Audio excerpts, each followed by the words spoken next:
The first step is to pour 1 cup of warm milk. It can be fresh or evaporated.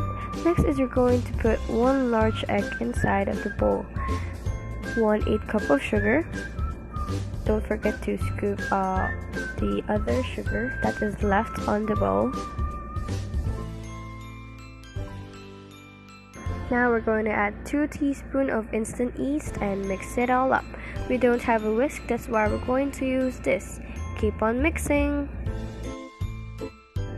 After mixing, we're going to add 2 3/4 cups of bread flour.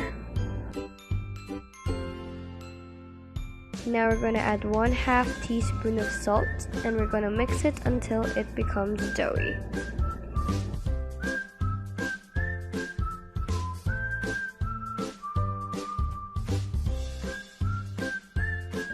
Now, let's add 2 tablespoons of margarine or butter.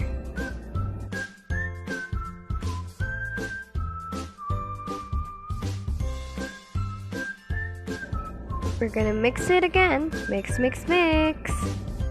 If your dough mixture turned out too wet, you may add up some flour, but not too much. And if your dough mixture turned out too dry, you may add up some butter or vegetable oil. Knead for at least 5 minutes or until it is smooth and elastic. Gluten develops faster on bread flour, which makes dough elastic. If your dough becomes dense, tough, difficult to flatten and fold, that is a sign of over-kneaded dough. So enough kneading if dough is elastic. Do the window pane test. Cover and proof for 1 hour until it is doubled in size. So you need to punch air out of the dough.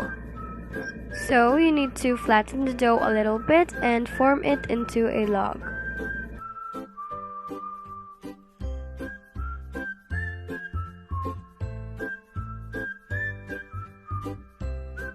Cut the dough into smaller pieces or any desired size. Each piece weighs around 40 to 50 grams, so I have filled 12 pieces. Shape each piece into a ball, tuck in and pinch edges to seal. Next step is slightly flatten the dough. Poke a hole on the center of each dough using piping bag nozzle or any plastic small bottle cap, or simply use a donut cutter. Cover and proof for at least 15 minutes. Now let's fry some donuts!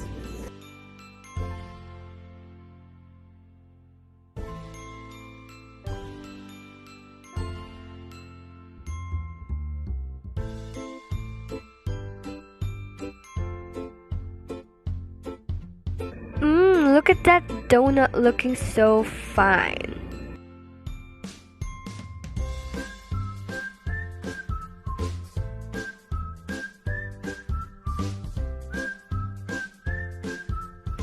Now we're going to dust it with powdered sugar or coat with granulated sugar. Look at that!